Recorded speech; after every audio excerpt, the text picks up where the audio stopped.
গাড়ী এখন যেতিয়া আমি ইনষ্টলমেণ্টত কিনো তেতিয়া গাড়ীখনৰ বাকী থকা পইচাখিনি আমি মাহে মাহে দি থাকিবলগীয়া হয়, যাক আমি EMI বুলি কওঁ। এই EMI প্ৰতি মাহে বেংকৰ যোগেদি জমা দিবলগীয়া হয়, নহয় জানো? বেংকত আমি দীঘলীয়া লাইন পাতি বহুত সময় খৰচ কৰি EMI জমা দিব লাগে। আজি মই আপোনালোকক ক'ম বেংকত নোযোৱাকৈ ঘৰতে বহি 1 মিনিটৰ ভিতৰত কেনেকৈ পৰিশোধ কৰিব গাড়ীৰ EMI। যিকোনো গাড়ীৰ EMI আপোনালোকে পৰিশোধ কৰিব পাৰিব। এনে কৰিলে আপোনালোকৰ সময়ো বাচি যাব আৰু বেংকৰ দীঘলীয়া লাইনৰ পৰাও মুক্তি পাব। টেক ফেক্ট কেৰিয়াৰৰ এই সকলো ধৰণৰ ভিডিঅ'ৰ কাৰণে ছাবস্ক্ৰাইব কৰক হেল্প অসমীয়া। বন্ধুসকল, তেন্তে হ'লে ব'লক আজিৰ ভিডিঅ'টো আৰম্ভ কৰোঁ।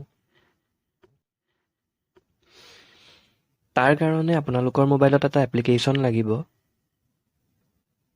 এপ্লিকেশ্যনটোৰ নাম হৈছে পেটিএম। পেটিএম এপ্লিকেশ্যনটো আপোনালোক সকলোৱে ব্যৱহাৰ কৰে চাগৈ, নকৰিলেও আপোনালোক সকলোৱে নাম শুনিছে। পেটিএম এপ্লিকেশ্যনটো প্লে ষ্ট'ৰৰ পৰা ডাউনলোড কৰি ল'ব। ডাউনলোড কৰি ইনষ্টল কৰিব। ইনষ্টল হোৱাৰ পিছত পেটিএম এপ্লিকেশ্যনটো অ'পেন কৰিব। পেটিএম এপ্লিকেশ্যনটো অ'পেন কৰিলে এনেধৰণে আহিব।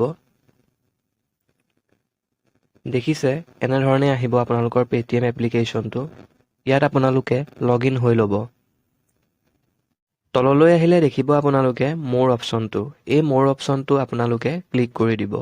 মোৰ অপশ্যনটোত ক্লিক কৰাৰ পিছত এনেধৰণে আহিব। ইয়াত আপোনালোকে তললৈ আহিব। তললৈ আহিলে দেখিব ৰিচাৰ্জ এণ্ড পে' বিলছ। এই অপশ্যনটোতেই পাব আপোনালোকে। চাওক, মাজত আছে লোনছ ৰিপে'মেণ্ট।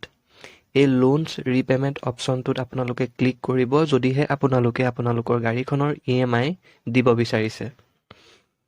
লোনছ ৰিপে'মেণ্ট অপশ্যনটোত ক্লিক কৰাৰ পিছত এনেধৰণে আহিব। ইয়াত আপোনালোকে যোনটো লেণ্ডাৰৰ পৰা লোন লৈছিলে, যোনটো বেংকৰ পৰা, সেই বেংকটো আপোনালোকে ইয়াত ছিলেক্ট কৰি ল'ব। চাওক,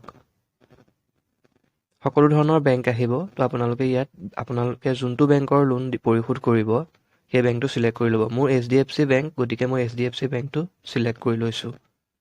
তাৰপিছত loan account number.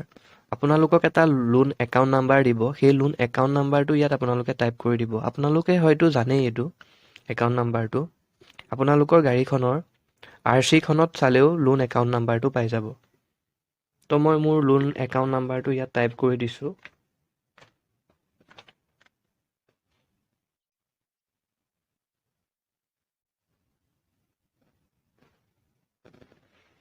Loan account নাম্বাৰটো টাইপ কৰাৰ পিছত ইয়াত আছে চাওক গেট পে'বল এমাউণ্ট। এই অপশ্যনটোত ক্লিক কৰি দিব।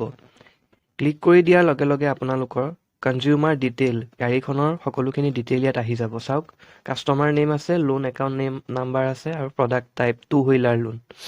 সকলোখিনি ইয়াত আহি যাব। ইয়াত আপোনালোকে এমাউণ্টটো টাইপ কৰিব, কিমান টকা আপোনালোকে ইয়াত পৰিশোধ কৰিব বিচাৰিছে। মই 5,000 টাইপ কৰি দিছোঁ। তাৰপিছত ইয়াত প্ৰচেছ টু পে' এই অপশ্যনটোত ক্লিক কৰি দিব। এই অপশ্যনটোত ক্লিক কৰি দিয়াৰ লগে লগে আপোনালোকৰ যদি পেটিএমত পইচা আছে তেতিয়াহ'লে পেটিএমৰ পৰা আপোনালোকে যোনটো এমাউণ্ট পৰিশোধ কৰিব সেইটো কাট খাব। মই দেখাই দিছোঁ আপোনালোকক। চাওক, এয়া চাওক, পেটিএম বেলেঞ্চৰ পৰাই আপোনালোকৰ কাট খাব। পেটিএম বেলেঞ্চ চুজ কৰিব পাৰে যদি আপোনালোকৰ পেটিএমত বেলেঞ্চ আছে। নেক্সট আছে আপোনালোকৰ বেংকৰ পৰা। চাওক, বেংকৰ অপশ্যনটো আহিব। তাৰপিছত আছে চাওক ডেবিট কাৰ্ড। আপোনালোকে এইটো অতি সহজ, সকলোৰে হাতত ATM কাৰ্ড থাকে। তো এই ATM কাৰ্ডেদিও আপোনালোকে লোন এমাউণ্টটো পৰিশোধ কৰিব পাৰে অতি সহজে। ডেবিট কাৰ্ড অপশ্যনটোত ক্লিক কৰাৰ লগে লগে এনেধৰণে আহিব। ইয়াত আছে চাওক এণ্টাৰ ইয়ৰ card detail, expiry and validity date আৰু CVV। এইখিনি ফিল আপ কৰাৰ পিছত আপোনালোকে পে' অপশ্যনটোত ক্লিক কৰি দিব। পে' অপশ্যনটোত ক্লিক কৰাৰ লগে লগে আপোনালোকৰ ATM কাৰ্ডখনত যোনটো মোবাইল নাম্বাৰ ৰেজিষ্টাৰ্ড হৈ আছে তালৈ এটা OTP আহিব। সেই OTPটো আপোনালোকে ইয়াত টাইপ কৰি দিব। টাইপ কৰি দিয়াৰ লগে লগেই আপোনালোকৰ লোনটো পৰিশোধ হৈ যাব। বন্ধুসকল, এনেধৰণে আপোনালোকে বেংকত নোযোৱাকৈ আপোনালোকৰ গাড়ীখনৰ EMI পৰিশোধ কৰিব পাৰে।